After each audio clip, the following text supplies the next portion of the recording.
Look at the room you're in right now. Not the room you wish it was, the actual one.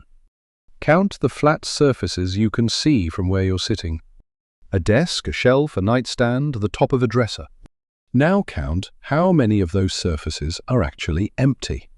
If the number is close to 0, you're not alone, and it's not really about clutter.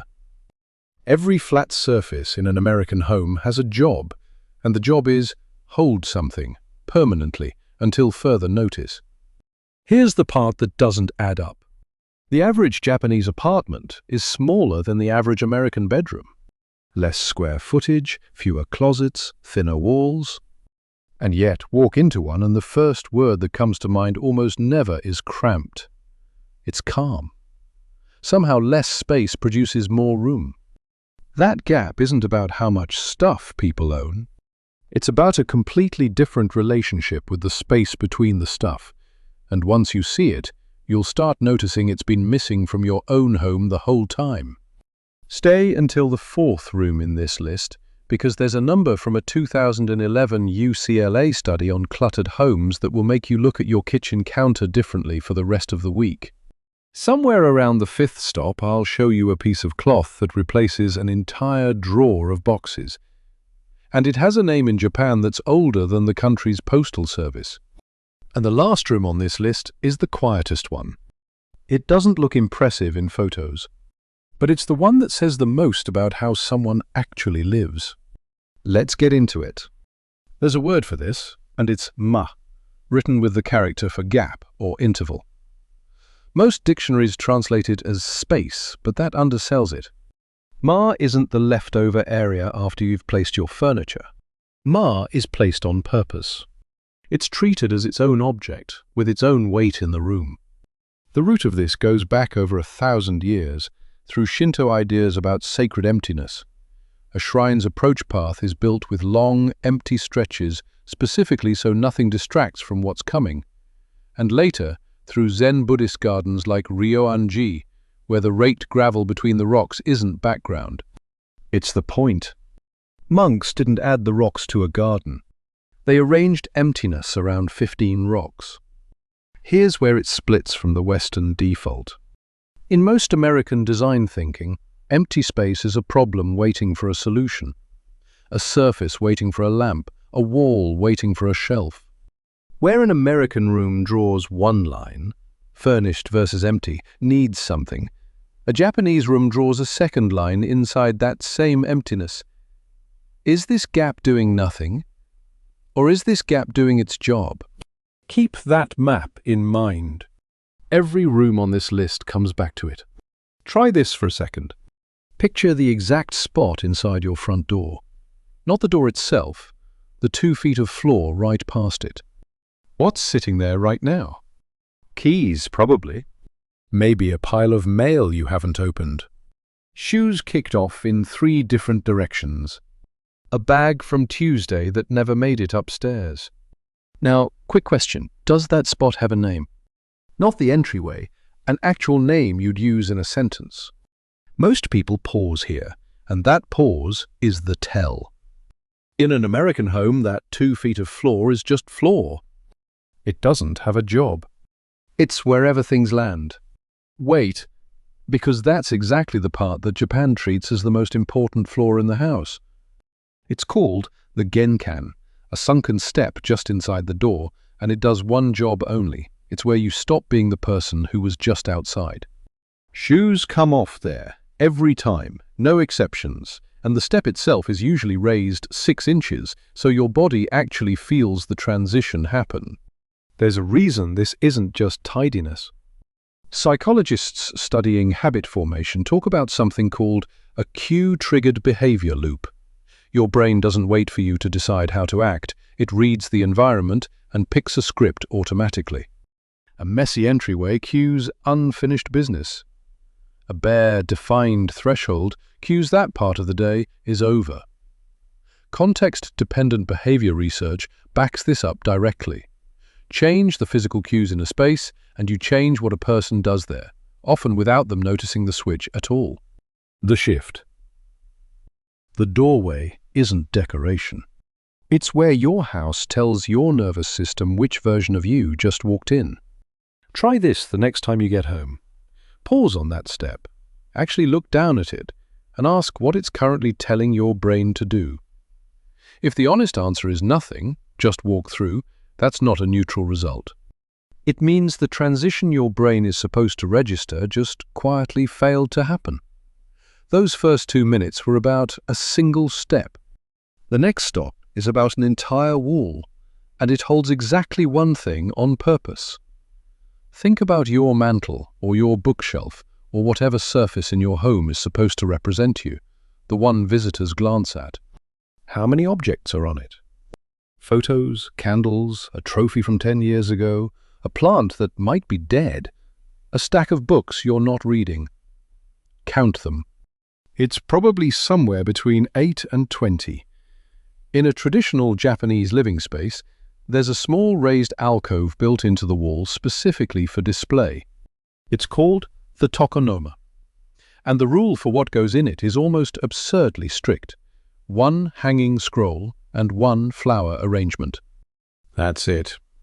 Not keep it minimal. 1 object, on purpose, at a time. Here's the twist most people miss. It's not that Japanese homes own fewer meaningful objects than American ones. The good stuff, the ceramics, the scrolls, the seasonal arrangements, is usually stored away in a closet. It rotates through the tokonoma 1 piece at a time, sometimes changed weekly depending on the season. A 2011 study out of UCLA on middle-class Los Angeles homes found something striking. The more visual clutter in a room, measured by the sheer density of objects in view, the higher the cortisol levels reported by the women living there, especially tied to the feeling of never being done. Your eyes don't process a crowded shelf as 20 individual choices you made. They process it as unfinished work, all at once, every time you walk past. This connects straight back to that first map. A Japanese design principle called shibumi, understated effortless elegance, argues that surrounding yourself with everything you love at once doesn't concentrate meaning. It dilutes it. 1 object, given the whole wall, given the whole month, actually gets looked at. 20 objects competing for the same 6 square feet mostly get looked past. The shift. A shelf that holds everything you love stops being able to show you any of it. Look to your left right now.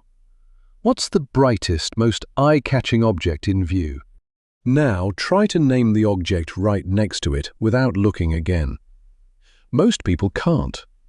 The eye grabs the loudest thing in a crowded field and drops everything nearby. That's not a memory problem. It's what a crowded surface does to attention by design. That's the walls handled. Now for something smaller, something that fits in a drawer, but replaces an entire cabinet of single-purpose boxes. Open the cabinet in your kitchen or hallway that holds carrying stuff, gift bags in 3 sizes. A roll of wrapping paper, a stack of reusable totes you never actually reuse. Tupperware with no matching lids. If you're being honest, that cabinet is one of the most crowded ones in the house, and almost nothing in it does more than 1 job. Here's the reality on the other side.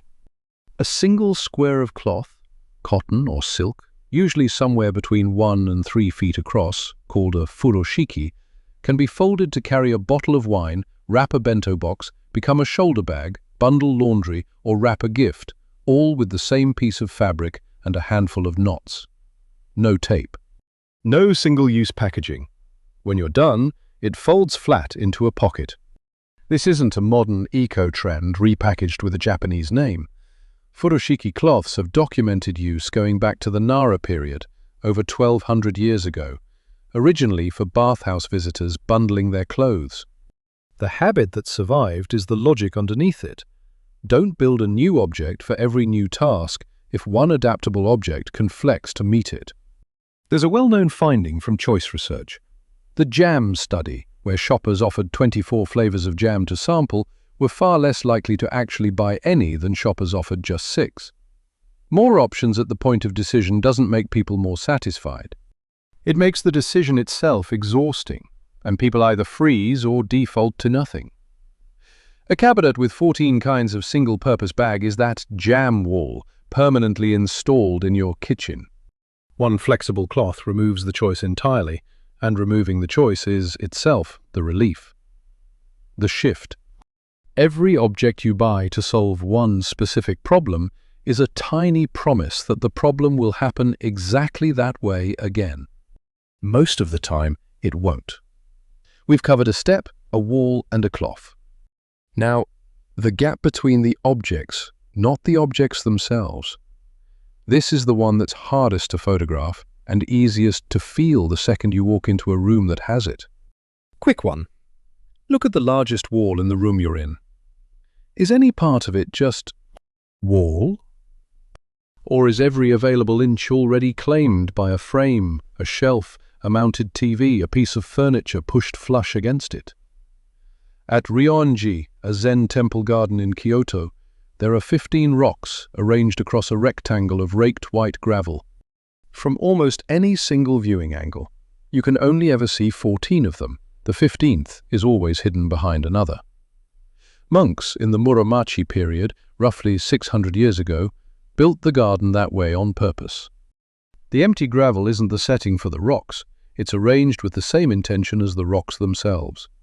Wait, this isn't just an aesthetic choice about looking uncluttered. There's a visual perception principle called figure-ground relationship. Your brain can only meaningfully register an object as distinct if there's contrasting space around it. Take away the empty margin and you don't get more, you get visual noise. Your eye has nowhere to land, so it lands everywhere at once and registers none of it clearly.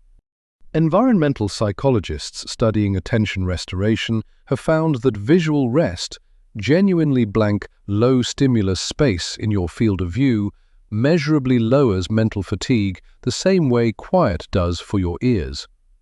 This is Ma again doing its actual job. Not absence, but a deliberately placed pause that makes everything around it easier to actually see. The shift. A wall with nothing on it isn't unfinished.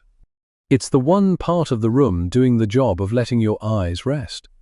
Can you hear anything humming right now? A fridge? A fan? Traffic outside?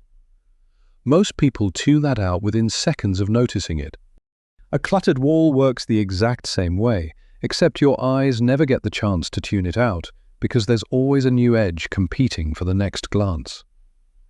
2 rooms left, and this next one is the one I mentioned at the very start. The cloth had a name older than the postal service, but this next habit has something better than a name. It has a season attached to it.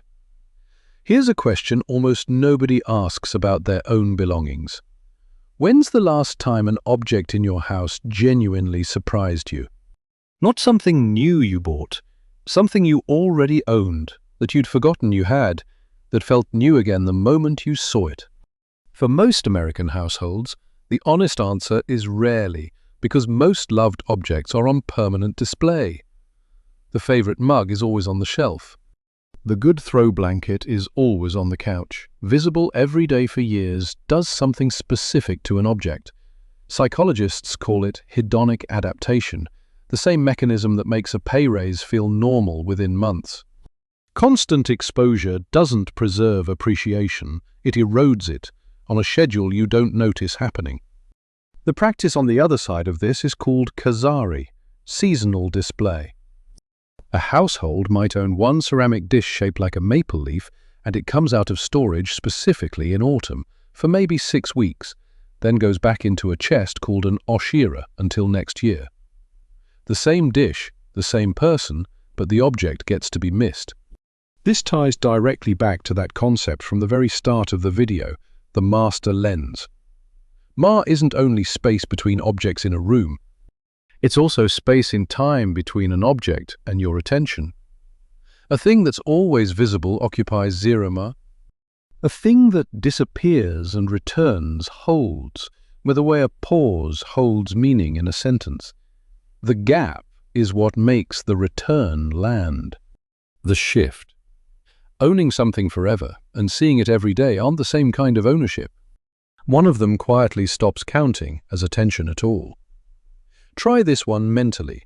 Picture the object you'd bring back first if it vanished from your shelf for a season. If nothing comes to mind immediately, that's worth sitting with. It usually means everything you own is available all the time, which sounds generous, until you notice that always available and actually noticed stopped being the same thing a while ago. One room left. It's the smallest one on this list, and on camera it barely looks like anything, which is exactly the point.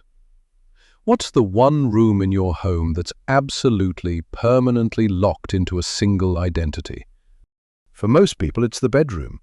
That room has one job, holding a bed, and the bed never leaves, so the room can never become anything else, even for the 16 hours a day nobody's sleeping in it. A traditional Japanese washitsu, a tatami mat room, has no bed in it at all. During the day, it might hold a low table for tea. At night, a futon comes out of a built-in closet, the oshire, and gets laid directly on the tatami.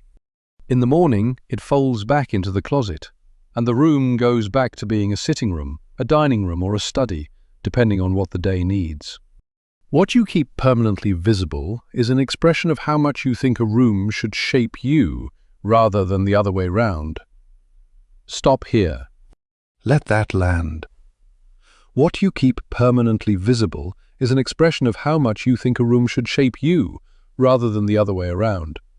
There's a real cost hiding in the American version of this. The endowment effect, a well-documented finding in behavioral economics, shows that once furniture is placed and settled into a room, people become disproportionately attached to keeping it exactly there, even when a different layout would serve them better, simply because rearranging feels like a loss rather than an upgrade.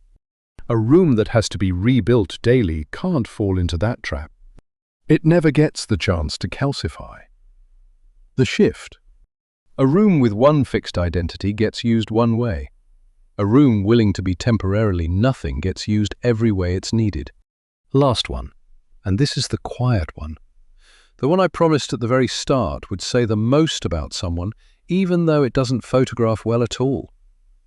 Think about the object in your home you can't get rid of, even though you never use it. Not because it's useful, because getting rid of it feels like admitting the moment it came from is really over.